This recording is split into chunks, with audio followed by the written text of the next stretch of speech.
Hello everyone, welcome back to my channel. Welcome to another True Crime Sunday with me. If you are interested in skincare and true crime, please subscribe. I know it's a weird combination, but well, I think it might work. Well, today we are diving into a very truly tragic and disturbing case that shocked the world.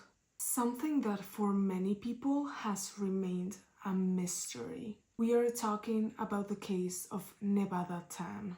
If you haven't heard about the case of Nevada Tan, it's the case of a schoolgirl in Japan whose name became linked to a horrific crime.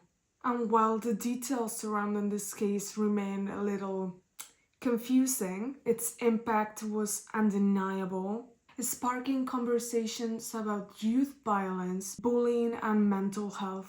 To really understand what happened in this case, we really need to understand the school system in Japan.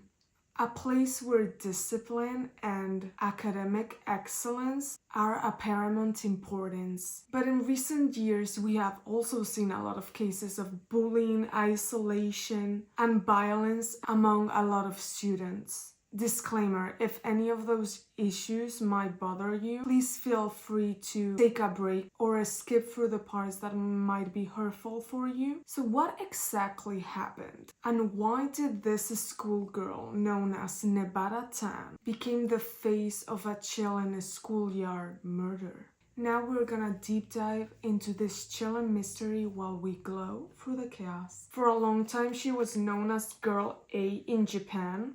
The names have to be a secret in cases like this. Natsumi Tsuji, born in 1992 in Sasebo, Japan. Her childhood was known as relatively normal. We do not know much about her past. We do not know much about her family or how she was when she was younger. And we also do not know a lot of things about her, with the exception that she was very smart girl. She had an IQ of 140, so her intellectual coefficient was seen as genius. I'm gonna take out this because it's annoying the shit out of me. Okay, much better. I hope I don't look crazy with this hair. Okay, so where was I? Yes, she had an IQ of 140, which is basically genius. I don't know why in cases like this, usually, they always have a very high IQ. I wish, am I right? They should really look at why many psychopaths have such a very high IQ. I know they are definitely linked. In Japan, the average IQ at that time was about 102. So you can really see how she was much higher than most of them. She would usually not stand out too much from the other kids, but what we know is that she really loved animals, especially cats, and not like most cases where we see the kids starting to kill animals. She was not the most popular in her class, but she was not the most introverted either. She was quite just a normal kid. In general, a very happy childhood. But when she was around 7 or 8 years old, that's where she started to go into very weird hobbies. She discovered a fiction called Battle Royale. Nowadays, Battle Royale is seen for being a type of game that has won the world of video games, but it actually comes from a book that became super important when it came out because it was super shocking for Japanese at that decade. It was a class of 42 students which were taken to a very remote island to basically kill each other. That's it. Only one of them can make it out alive, which I think now, like before, it wasn't such a common thing, that's why it was so shocking. But nowadays, those type of movies or series are very common. We have Squid Games, we have in Japanese Alice of Borderland. Everyone loves those type of movies or series. So I understand why it could be shocking at that decade, but they're fun to watch. Honestly, I have never seen this movie of the Battle Royale, because also there is so many others now. But I have heard it's a very gore movie, but one day I have to definitely see it. The original at least, because I know there is so many remakes of this movie or the similar type of movie. So Natsumi discovers the Battle Royale and she became obsessed. Honestly, same. Who hasn't watched a very dark movie or series and has become fascinated by it? I mean, we are all here, so... The concept of children killing children, so a film probably not recommended for someone her age. We can all agree on that, right? Great.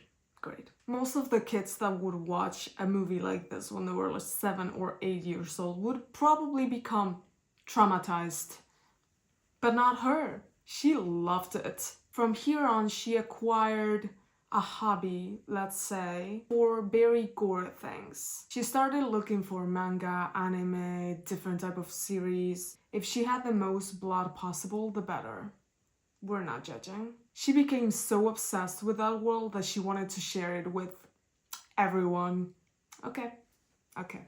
So she started opening a very little blog where she would post about the things that basically fascinated her. She would create small stories and other fictional stories that she would basically love. She would post about everything that fascinated her.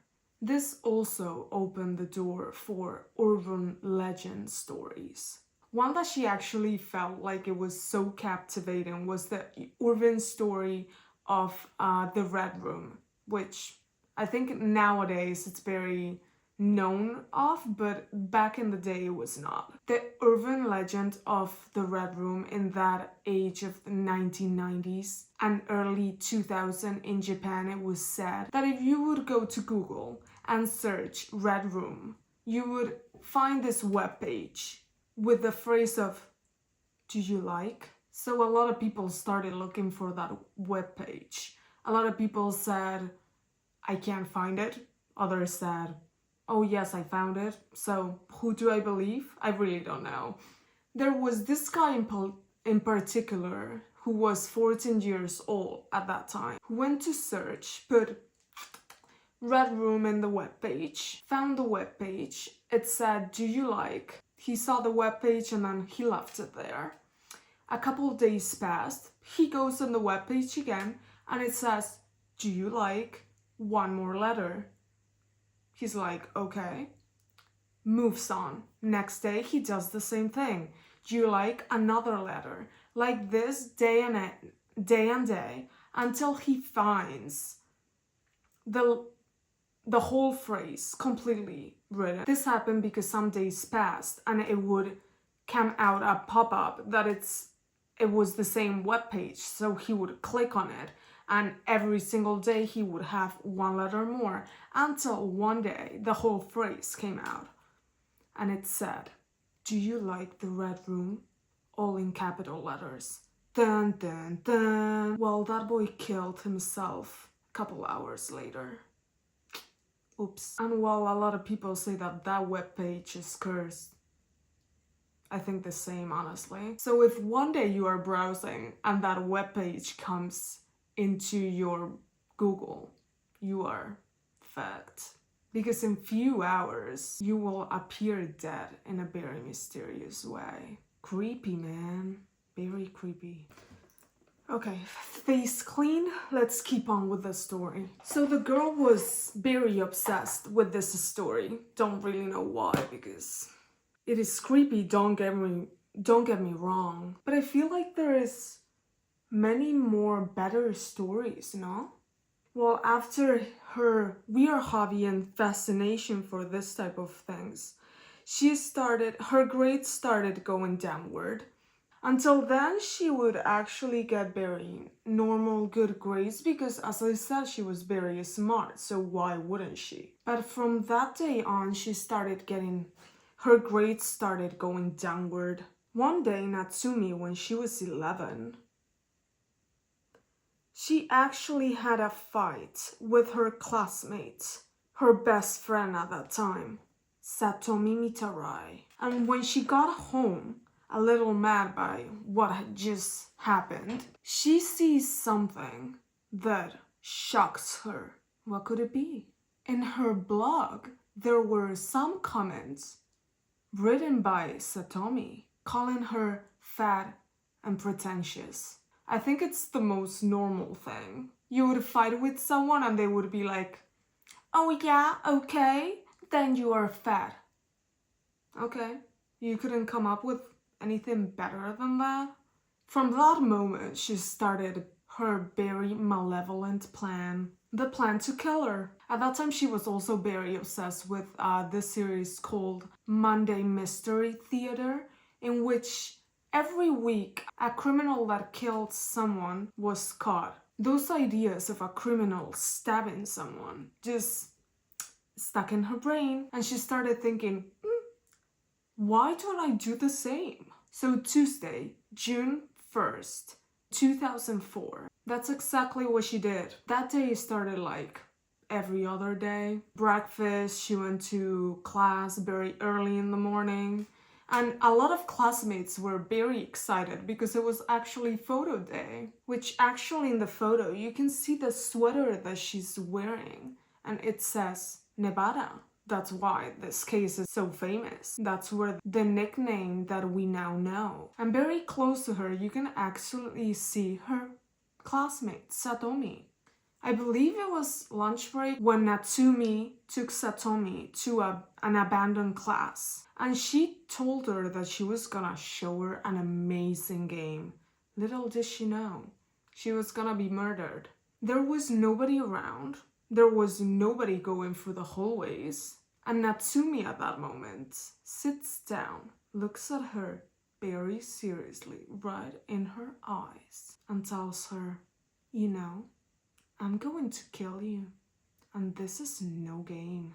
Well, Satomi obviously thinks she's kidding, right? Who would actually believe her? And also when you already know she has some weird fascinations of murdering people, so people actually, she thought she was kidding. So Natsumi told her the only thing she had to do was close her eyes, and with the other hand, she took out the cutter and just stabs her in the neck. Natsumi knew it was the only way for her not to scream for help and alarm anyone. So that's why she did it. And to end the whole thing, she took her hands and cut both breasts, just to make sure, you know. She then proceeded to mutilate the body in a way that was shocking and grotesque, leaving behind a trail of blood. The details of the crime were so disturbing that they were largely kept under wraps for a very long time, but it still managed to make international news. So Natsumi leaves the crime very calmly, with the sweater all filled with blood. Her shoes, even her arms, even her legs are all filled with blood. Other classmates saw her walking by and they asked her, "Are you okay? What happened to you?" And she fastly responds, "Not me. This is not my blood." The classmates are obviously like, what the F? So they call the professor. The professor gets there. She realizes that Satomi is not there. She started getting scared. And she asked her, "What did you do?" So Natsumi, the mask that she had until then, very serious, just broke. And she started crying. Do what you have to do, I guess. But nobody believed her. She said, "Did I do something wrong? I did something wrong, right? I'm sorry." She was still crying when she was saying all this. Just a reminder, she just killed her friend, a 12-year-old kid, 10 minutes ago. And now she's crying disconsolately because she felt so bad for what she did. Yeah, right. The professor runs to the class and she finds everything filled with blood and the dead corpse of Satomi in the middle of the class. Of course, Natsumi is detained and the case became famous instantly. This was a great story for the newspapers and the media. But as she was a minor, her name was not shown anywhere. yet. So she was known as Girl A for a very long time, which in Japan is for people who commit a crime but they are so young that they cannot show her name. But it was known that at the time of the crime she was wearing this Nevada sweater. So that's why they call her Nevada-tan, which stands for someone very young in Japan. So that's why Nevada-tan. So she confesses to everything. She didn't really say, oh no, it was not me.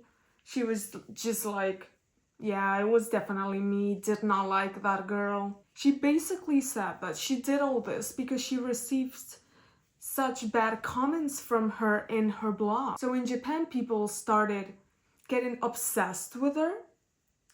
They need to obviously know how she's called, how she looks like.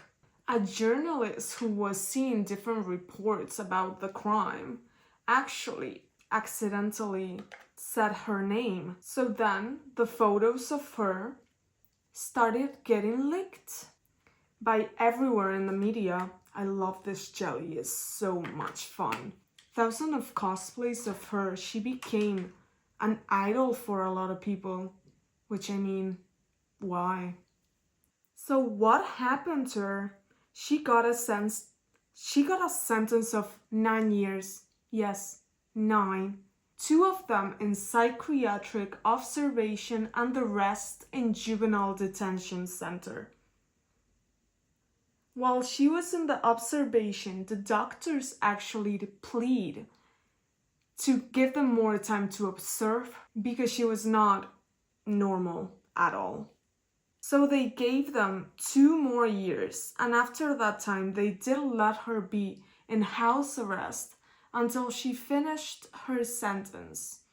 So in 2013, she had absolute freedom. And here is the mystery. They hide her somewhere in Japan, we don't know where. Which means we don't know her appearance. We don't know what she does for her job, her personality. Nobody has seen her. Nobody talks about her. I mean, she definitely has changed her name. And now she should be around, I believe, like 30 years old. But we don't really know anything else about her. It's unclear whether her actions were driven by a need of attention, a cry for help, or something much darker than that. But Nevada's Tan case raised very serious questions about the mental health of young people in Japan. The role that bullying plays in pushing vulnerable people over the edge. So the debate here is, when they are so young, do we just let them change their name, start over completely from zero, forget the past and start new? Or what should we really do with these cases? I don't even know. I honestly think they should not be able to just disappear and start from zero. That's my opinion.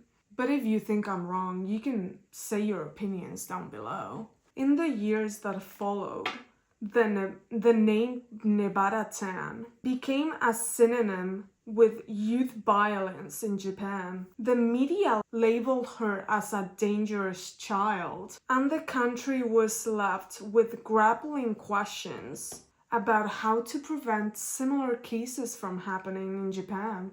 This case raises so many tough questions about youth violence, mental health, and the role that society really plays in shaping the lives of young people. What could have we done to prevent this? Was this a result of an isolated individual who lost control, or a systemic failure? While Nevada's Tan's case is a dark chapter in Japan's history, it's important to remember that it's a tragedy in all sides. A young girl's life was lost, another's forever altered, and many families, students, and professors traumatized for life, honestly. It's clear that tragedies like this are not only isolated to one country or culture. Bullying, mental health struggles, and the pressures of society affect young people everywhere. So tell me please what you think about this case in the comments below. I really want to know, and I wish there was a debate in the comments to know if what you really think. Should she be able to just walk away? We don't know much about her now, and just live her life, because it's important to know that she actually killed someone and she could not be okay. Could it be that it was just one-time thing? Did she actually get better? We will never know. So please comment down below what you think. Thanks for watching, and as always, I would love to hear your thoughts down in the comments. And don't forget to like and subscribe for more videos and deep dives into true crime like this. And also, never forget to do your skincare, and if you don't end up like a glazed donut at the end, you're not doing it right. Thank you. Bye bye.